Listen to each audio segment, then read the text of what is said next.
All right, welcome to the Stampscapes Lab. I'm going to create a little bit of a challenge here for myself with a black hybrid ink pad. It's kind of thick, not so thick as pigment ink though.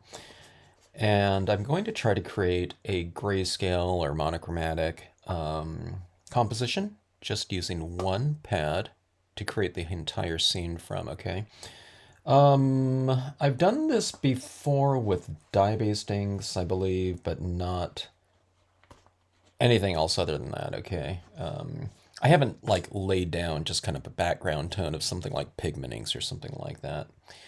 Now, I was going to use my VersaFine Clair for this, but my VersaFine Clair is really dry. And I was looking around. I couldn't remember if I had a re-inker for that or not. I don't think I do. I'll have to look around again. It doesn't seem like I don't know. That doesn't seem right. I think I would have a re-inker for that somewhere. Okay, so I have a lot of black ink for this Moonlight Night, though.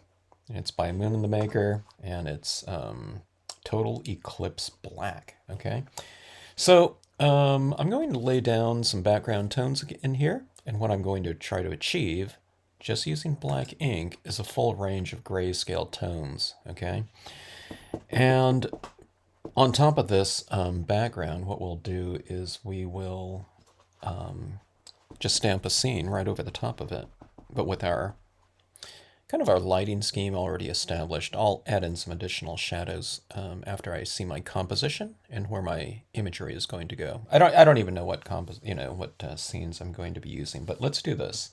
Let's have the light source over here, and I'll have the reflected light down here. So two light sources or two areas of light. One's going to be the light source and one's going to be the area of reflected light down in the terrain. So it's almost like a spotlight shining down this way. Okay. If I didn't mention it, I think I did. This is a piece of semi-gloss cardstock here. So see, I'm using black, but it's much more of kind of a gray, like a pale gray that I'm applying here, because I'm applying kind of a dry version of it. Every time I start adding this in, I'm also adding it from the side and working my way over, okay? And I'll do the same thing over here, but my light source is going to be over here, so my strokes are going to be less, okay? Now, if you haven't done this before, see, I'm keeping a very light touch right here.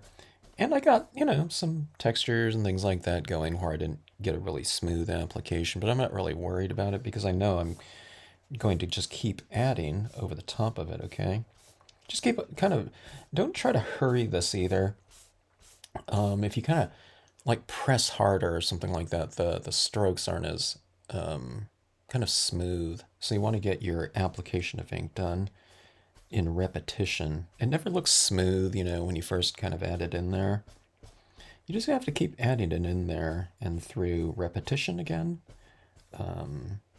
you'll achieve that, I don't know, whatever transition style of tone that, we're going after here. See that right there? It's kind of developing a little, I don't know, texture maybe from the paper towel or something like that, but I'm just going to keep adding some in there and try to get rid of that. That's a little bit heavy over there now. So like I said, I haven't done this before with something that's thicker than like dye-based inks, and I usually put on like a big slathering of dye-based inks first, like a lighter ink, and then I go into it with incrementally darker inks, or in that case, maybe just in a grayscale, I would use a gray, and then go in with a black, because the gray is going to kind of establish a good saturation on the paper. So when I go to the darker tones, the paper is already a little bit moist, so it's easier to excuse me, apply in a smoother looking, application, those darker tones, okay? But this is also, it's also a little different. This hybrid ink is, it's part dye and part pigment. So I'm not really like super familiar with the usage of it. How it goes on, the whole feel of it. I've just been using this for a short time, but I found that I really like that hybrid ink on the pre-printed papers. The vintage papers, the wood grain paper, that type of thing. It really just applies really nicely, and it gives me a really strong black print that's nice and thick on those papers too. Okay, a little bit heavy right there. Maybe I went in there too, heavy with my pressure here. I didn't feel I did, but maybe this is getting more saturated the more ink that I add on here. So maybe that's why it's kind of heavier like that, a little heavier handed looking.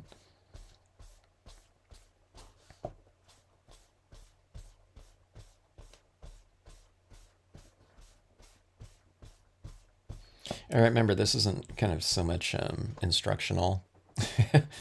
I'm explaining kind of, oh, see, I kind of snagged that right there. I'm kind of learning this right here myself in terms of this particular ink. What I'm finding is that as I'm adding this in there, it's giving me kind of like a graphite type of look or something like that. I don't know, it's taking me back to kind of days of like school days of using charcoal or something like that. See, that was real heavy. I'm trying to get that to transition a little bit better with a longer stroke like that, but it's really kind of grabbing that area. I see that's kind of what I want right there a little bit more. It's kind of building up there a little bit too, so let me see if I can kind of elongate that.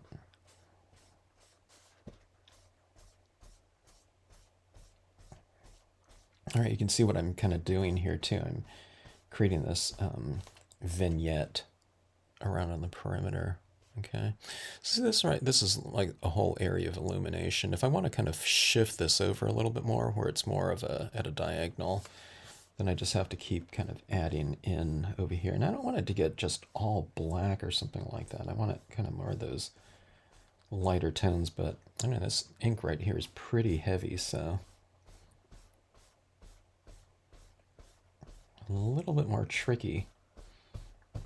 It's a good exercise though, because if I add this ink with this ink that's kind of staining the piece a little bit more, when you go into kind of your thicker dye-based inks or something like that, you'll probably have developed a kind of a finer touch, having utilized this kind of more aggressive ink like this.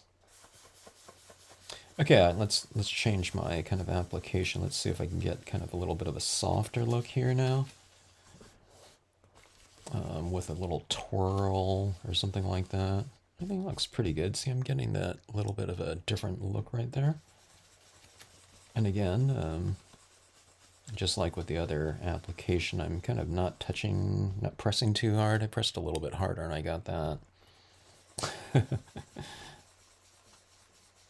If you ever kind of hurry and you get kind of undesirable types of applications of media, I totally know where you're coming from, because I kind of hurry it myself a lot of times, but I have to kind of listen to my own advice and just kind of slow the process down and try to get your applications with more repetition rather than like pressure or something like that. Okay.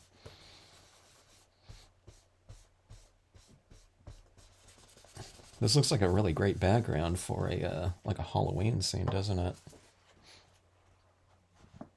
Okay, so that is our two areas of light. Okay, I mean, you could say this is like one area, but see this right here? This is like the lightest areas, and I kind of separate the two with a little bit of tone Sometimes it's a little bit darker, sometimes it's a little bit lighter.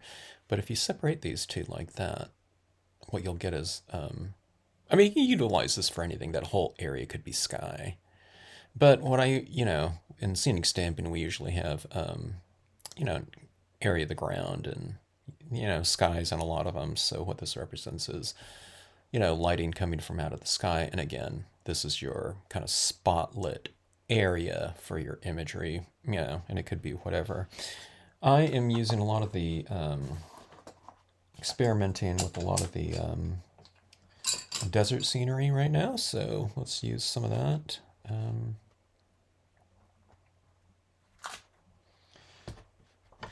Okay, now, I don't have a composition in mind, so I'm just winging it here,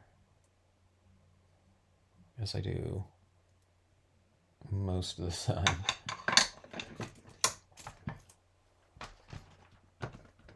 Except for stamp-alongs. Stamp-alongs are a little bit more thought out, because I want those ones to be really, fast for everyone to do. Okay, so let's see. Let's go with a little bit more ink, I think. Wow, this is a lot thinner than what I thought it would be. Am I supposed to shake this up? That almost like squeezed out on that like a dye-based ink. I guess it's, I don't know. I don't know if I needed to shake it up or not. Because it's two inks kind of fused to create one. I would recommend shaking them up if you ever get this one.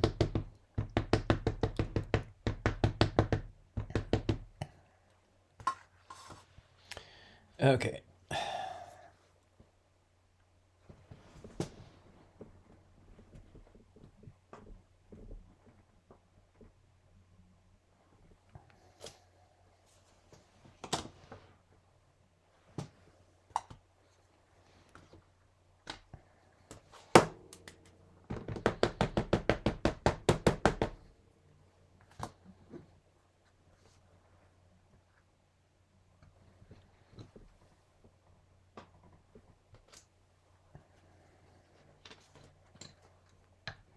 It's interesting. The impressions here look like a totally different kind of color of ink, doesn't it?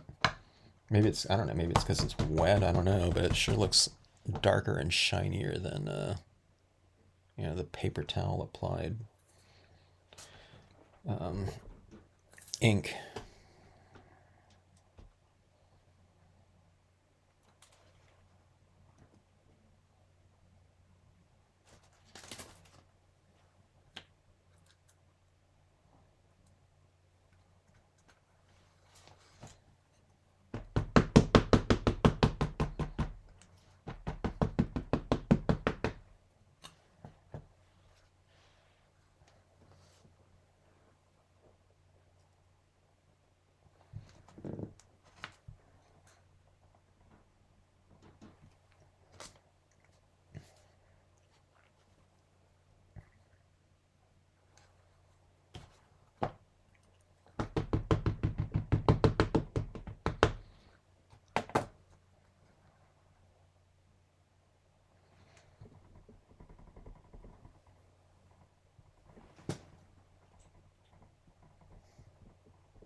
I'm allowing the ink to transfer a little bit longer than I have been.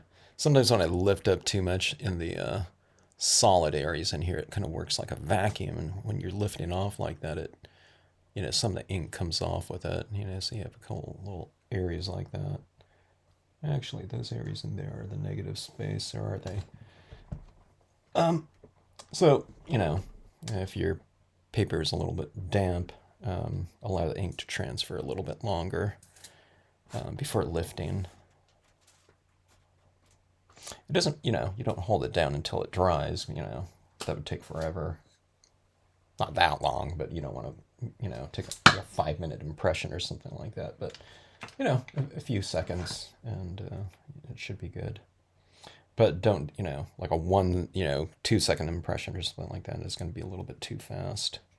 You want to allow that ink to kind of, you know, absorb into the paper a little bit, or at least transfer onto the surface.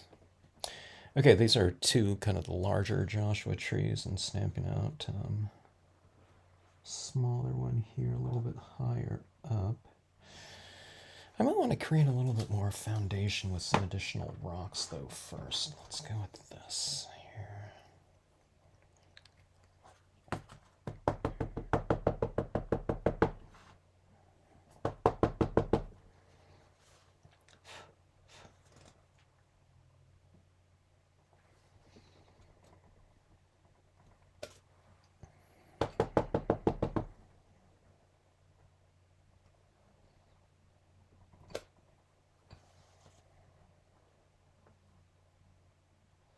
Do a second impression right over here, hoping it stamps out a little bit lighter, where it's going to be behind, you know, the Joshua tree here. It doesn't show up too much because I stamped it in a really dark area, but you get a little bit of texture back there.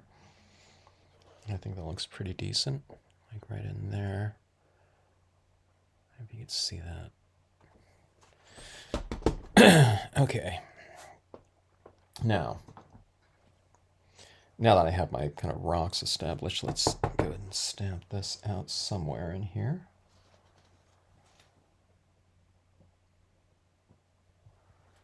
Stamping things higher up in the composition usually represents something farther back in the distance.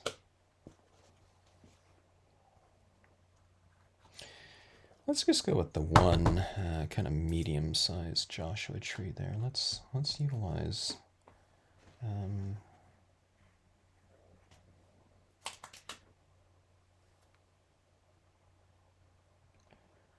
let's go with the organ pipe cactus.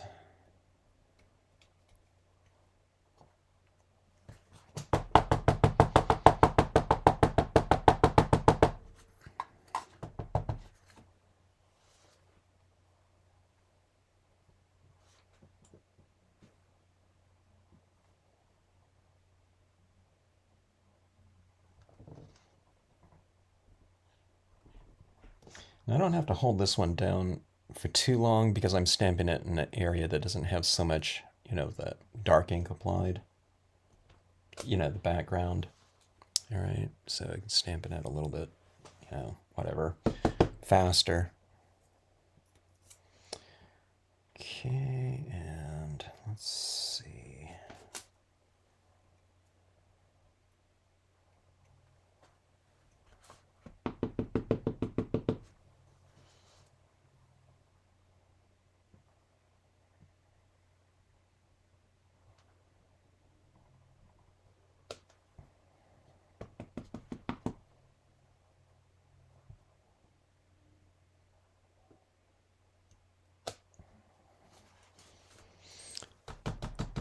A little cactus garden.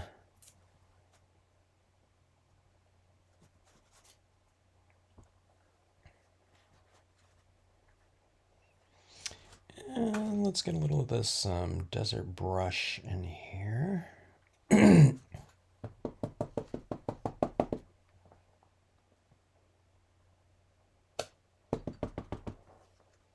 is kind of your filler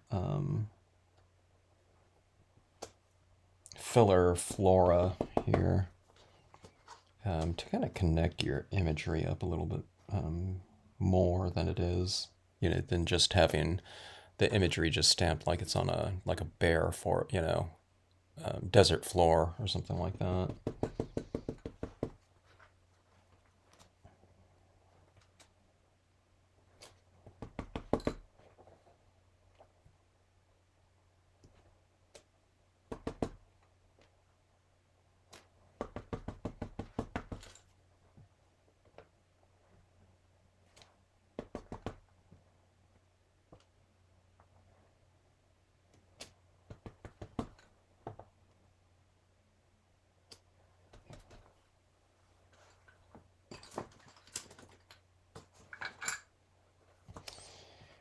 All right, see that? It's kind of building right there.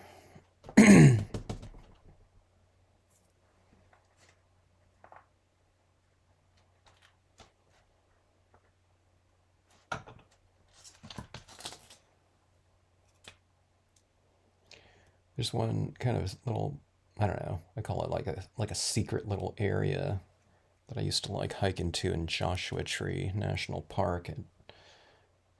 I call it the Ice Cactus Garden because you have all a bunch of different cacti. Not these ones in particular here, but um, the ones that are kind of native to that whatever elevation that this little area is at. But it's really small. It's like, I don't know, maybe 20 by 20 feet or so. But it's full of like a floor of like quartz, like small quartz rock, and it's white, and you have all these different. It's like every cactus, different type of variety of cactus, is all represented in that one little area, and it's like it's all growing out of quartz. Which I don't know. It was like that's the only place that I've seen it like out there, and even like dinky little cacti. It might be like 1 inch across or something like that. In growing in all that quartz, you have to be careful that you're not stepping on anything. But in the springtime, every little tiny cacti, when it's the season, it has a little tiny bloom on it. That's really amazing. I always felt it seems like a little kid kind of holding out you know, its offering. Like, look what I did. The other cacti, of its same type but bigger. It has a bigger blooms or multiple ones, but even like the smallest one, like I said, like a 1 inch version of it, and it gets bigger over time, but it'll have like one flower on it to show you. All right, that's some of the ocotillo right here in the foreground, right here. When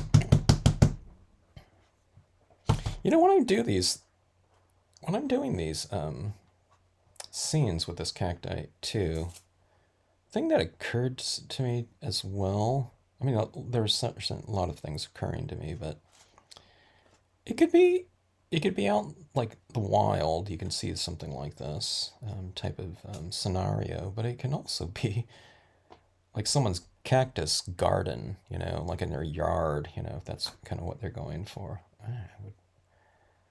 Would a saguaro be too much diversity? Let's do it anyway. I don't know if I've done a scene with like Joshua Tree, the organ pipe, the ocotillo, and saguaro.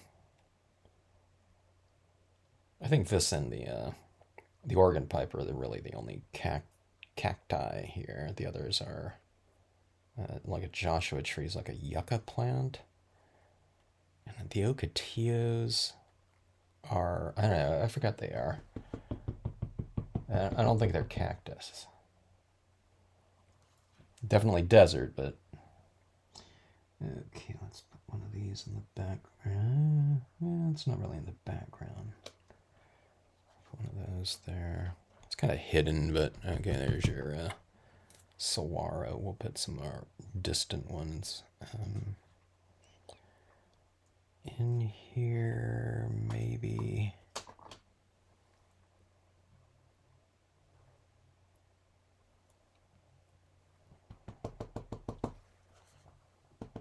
Okay, these ones are really dinky. I'm gonna blot them off once so I get kind of a much smaller or lighter and more distant impression of these, okay?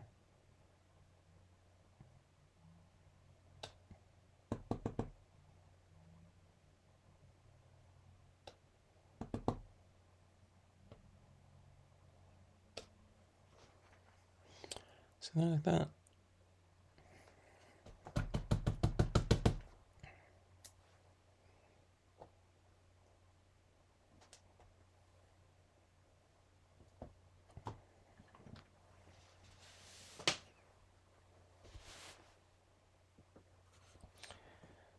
Okay. Let's add in a few rocks in here. Just to anchor things out and to add a little bit more whatever, textural diversity. Again, just using our one color of ink for, everything in here. I'll try to go for like some lighter impressions right in here. So we go with, kind of darker with the rock and the darker or closer up and lighter impressions in the distance.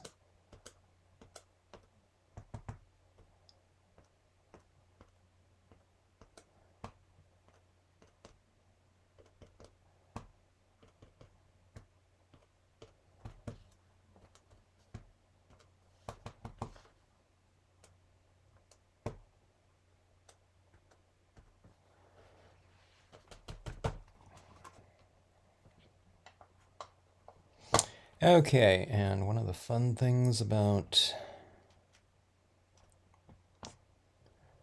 these new images is adding in these little critters in here. The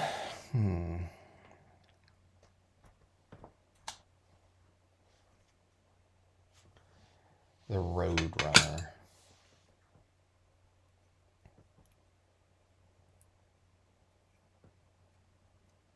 I've seen a Roadrunner in our yard a couple times. The thing that always kind of I find striking about the Roadrunner is the size of them, how big they are. Yeah, they're pretty big. Like the size of maybe not the size of a really big crow, but, a pretty decent size.